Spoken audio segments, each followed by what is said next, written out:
What the data points to is that the fastest growing coaches and consultants right now aren't operating in like these generalized spaces anymore. So my prediction is actually that by the end of this year, unless you have a very established brand already, the era of the generalist is just dead.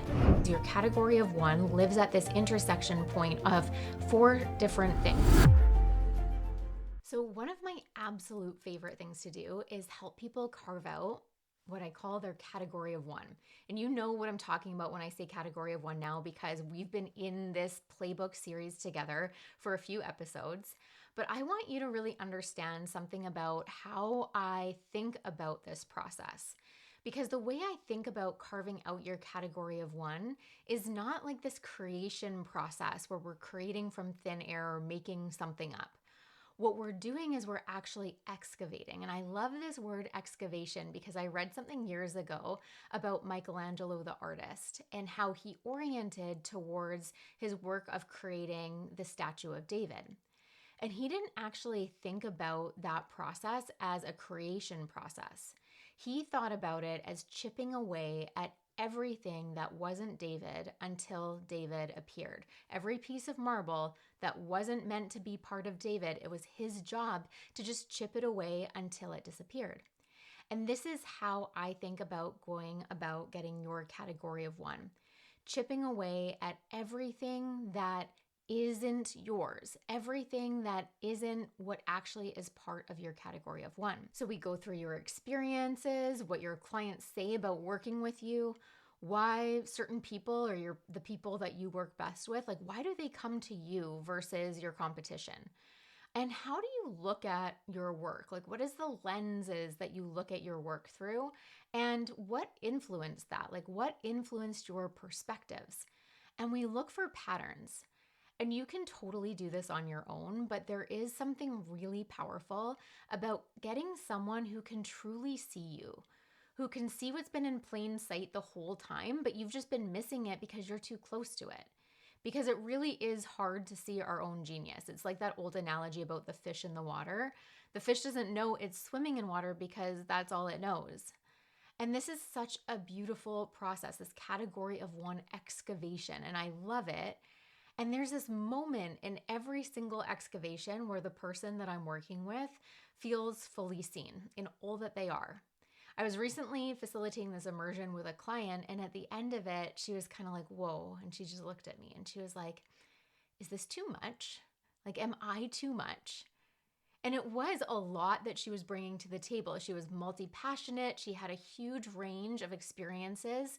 She'd been like this high potential leader in a growing tech startup. And then she's now this amazing breathwork facilitator that bridges the worlds of somatics and nervous system work and psychology and physiology and all these things. So there was a lot that she was bringing to the table, a lot of breadth. So you might actually be surprised that I told her, especially, since we've been talking about being this category of one and focusing on your category of one, you might have thought that I would say like, it's too much. But I actually said no, because as long as there is a method to anchor all of your muchness to, you can bring all of you to your work. We just need to put that method around your muchness. And yes, I'm going to show you how to do that later in this series, in the next episode, actually, or no, 2 episodes from now. But for now, I need you to know this part of it is that carving out your category of one isn't about boxing you in. This is the number one objection I hear from people.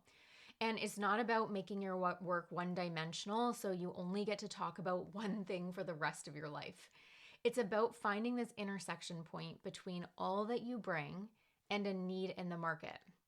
A place where all of what you bring, who you are, how you look at things, your unique gifts, your unique skills, how that's perfectly positioned to solve a problem for a specific group of people like absolutely no one else could.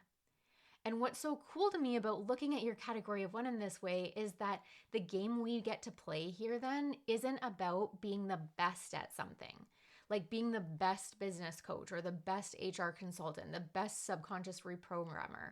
It's not, that really isn't a powerful game to play.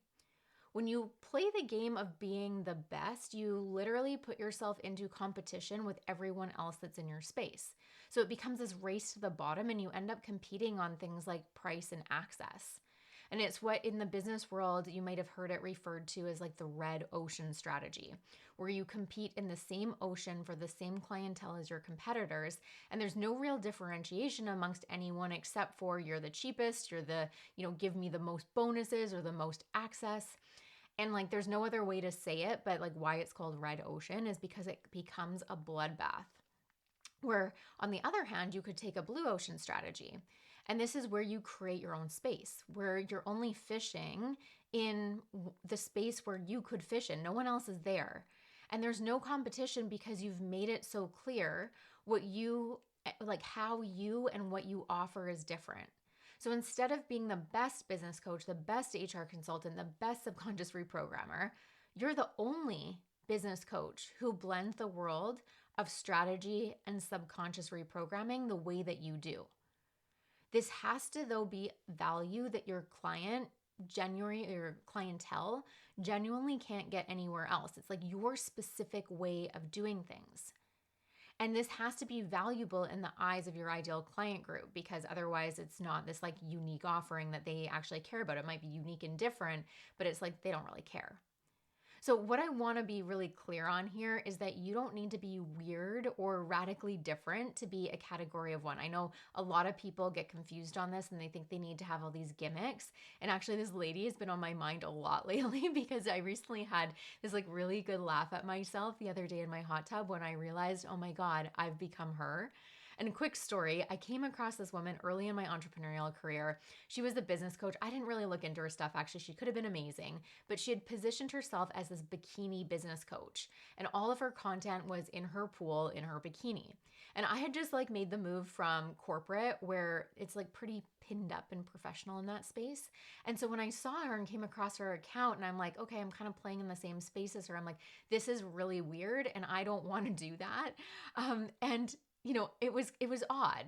And now that I look at it, I know why I think it's odd and experience it as odd, because although it might be memorable, it's not the most powerful point of differentiation to create these gimmicky surface level things that make you memorable in your client's mind.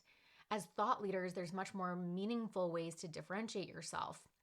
So you can really differentiate yourself in your thought leadership, in what you bring, how you uniquely work. It's really about your methodology, in my opinion. And for you, your methodology, in order for it to be a unique differentiator, we need to go deeper than it being just some like cute little framework that you like slap a trademark symbol onto. No shade, but I know some of you are doing that. It needs to be able to hold your like depth, your breadth, your muchness. And as I mentioned, we're going to get into that. So hold tight if you don't feel like you're quite there yet with your methodology. It's something that it's probably my category one in terms of like what I am the only of when it comes to doing that work with people. But we're going to get there. And just to close the loop on that story, the reason I had like a really good laugh at myself the other day was that I was in my hot tub and I'm like, oh, I'm going to hop on my stories and share something. And I had this flashback of this woman. I'm like, oh my God, I've become her. And so, long story short, the gimmicks are okay, but there's much more meaningful ways to differentiate yourself. So if we're not going to do the gimmicks, let's talk about how you can actually find your category of one, because this isn't some, abstract thing or some like, there is a bit of intuition that comes to it, but there is actually a formula as well. And so what we've already talked about is your category of one lives at this intersection point of 4 different things. Your skills, which is the expertise, the training, your credentials you've built, and everything that you know that you bring to the table. Then there's your gifts. And this is the one that most people almost always like undervalue or don't even see, because these are the things that are like really effortless to you, but look like magic to everyone else. And they feel obvious to you because they're like so deeply yours. You're like, of course I do it that way.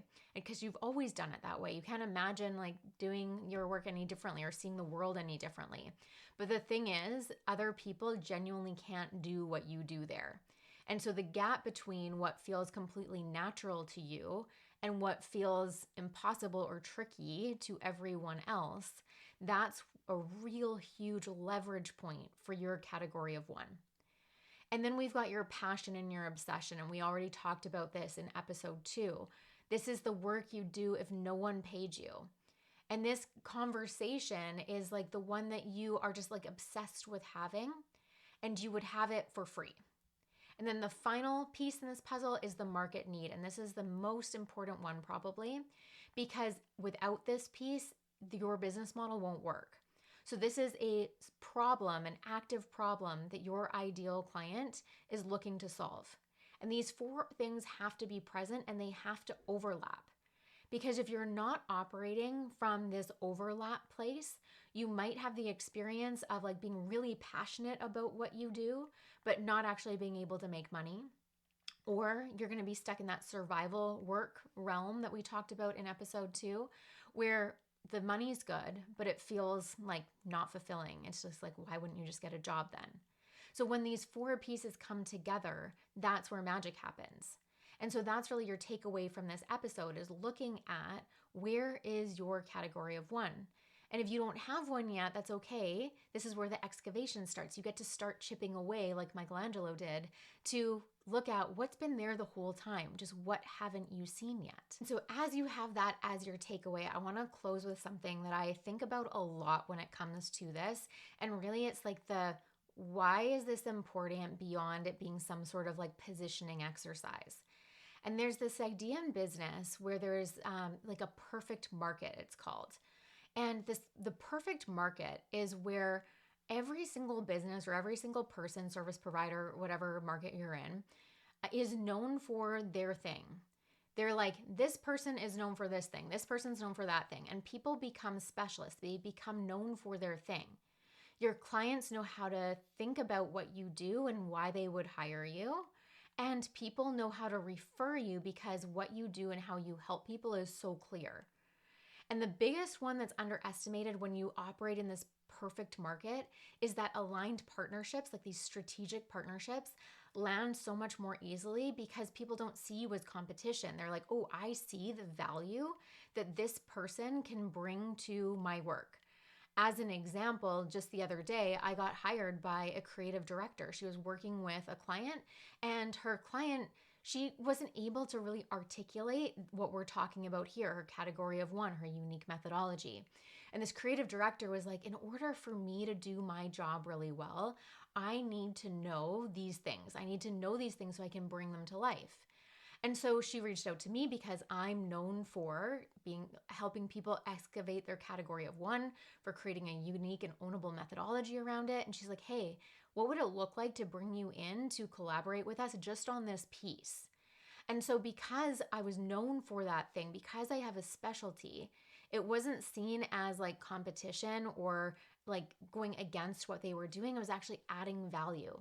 This can show up all the time in being invited into being a guest speaker inside people's communities, on podcasts, like all these types of things come into place so much faster when you have this specialization, when you have this category of one. And the data right now is backing this up. So right now with, the crazy world that we're in and everything moving so quickly and changing so quickly, what the data points to is that the fastest growing coaches and consultants right now aren't operating in like these generalized spaces anymore. They're operating in like really narrow outcome driven niches. So these specialized brands and people who are going all in on their category of one, they're seeing higher levels of engagement, higher trust, and they're having those higher ticket conversions, right? They're able to position themselves as a specialist, which gives them authority in their space. And this trend that we're seeing, like I've seen this for a few years, and it's actually what inspired me to go from more generalized business coaching into this unique area of specialization. But this trend, according to the research, is just accelerating. And so my prediction is actually that it's moving so fast, by the end of this year, unless you have a very established brand already, the era of the generalist is just dead. You need to bring a specialization where you're really leading with the outcomes that you're able to help your ideal client solve. Otherwise, you'll just get lost in the sea of same.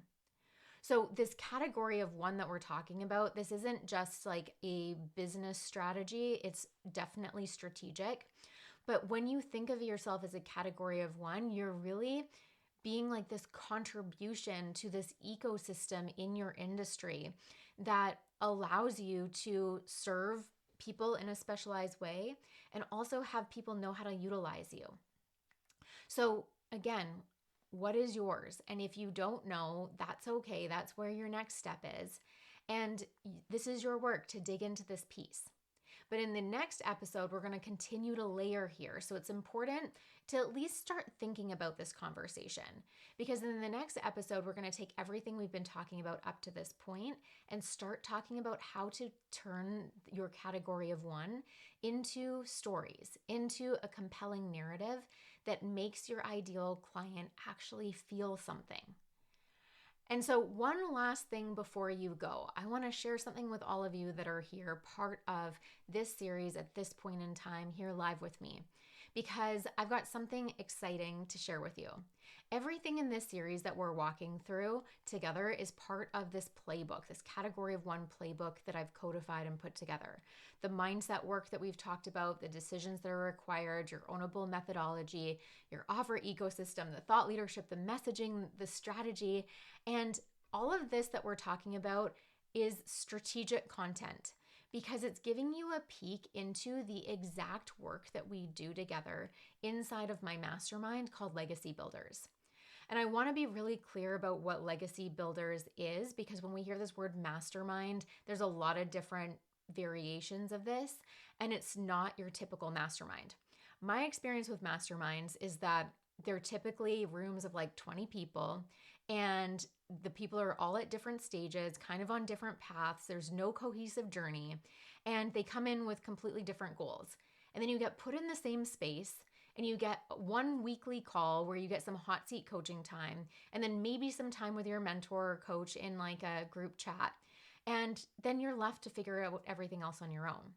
Legacy Builders is not that at all. When I built and designed this program, I was like, I want an experience, even though if I can't scale it as much as I would using a different model, I want this experience to be a strategic partnership. So inside of Legacy Builders, there's only 8 women at a time. And before we do anything else inside of Legacy Builders, we sit down together and we map out your customized 90-day game plan. This is your customized playbook. So you've got the category of one playbook, and then we customize it for you. And then we go ahead and we build that together over the next 90 days. And every 90 days, we refine in a half-day strategy session. So you always have a customized 90-day roadmap that you're working from. Inside of Legacy Builders, yes, we have that live weekly group call. So we have the community connection. And on these calls, it's not just like random conversations. These are strategic conversations where there's accountability, support, tracking progress. You're bringing your 90-day game plan to the call so I can collaborate with you in it. I'm looking inside your business every single week. And every month you have a private one-on-one with me. So we have our group time, but we also have, it's a hybrid model. So you also get one-on-one support. And then twice a week, I'm inside our community for real-time masterminding. So you actually have the experience of having high-level support in your business real-time so we can move things along fast. Because I know legacy builders, like the women that I work with, they don't want to be circling this conversation 6 months from or for a year from now. We want to build and we want to get our body of work out the door, and we want to create these legacy level businesses that we become known for. So as of today, the doors for Legacy Builders, the June cohort is open. And if you decide to join us for June, you're going to get a really cool bonus, an all-inclusive retreat at this incredible villa. It's called Villa Soul on a private oceanfront property here on the Sunshine Coast in BC. And fun fact, I booked this like way back in October. I wasn't even living here at this time, and now I am. And so it's really cool to be able to host this in my home, not my literal home, but my hometown. And this is like the most beautiful place in the world. So if your ears are perking up, if you're leaning in, this is by far the most hands-on way to work with me and do this work that we're diving into here in this series. And as I mentioned, there's only 8 spots available. So make sure that if you are leaning in and this is calling you, check out the link below. You can apply directly or you can reach out to me if you have any questions. And I'd love to open up this conversation with you. So I'll see you in the next episode where we're going to dive into storytelling and how to create a compelling narrative around your category of one. And I have a little surprise in that episode for you. So I can't wait to share it with you, and I'll see you there.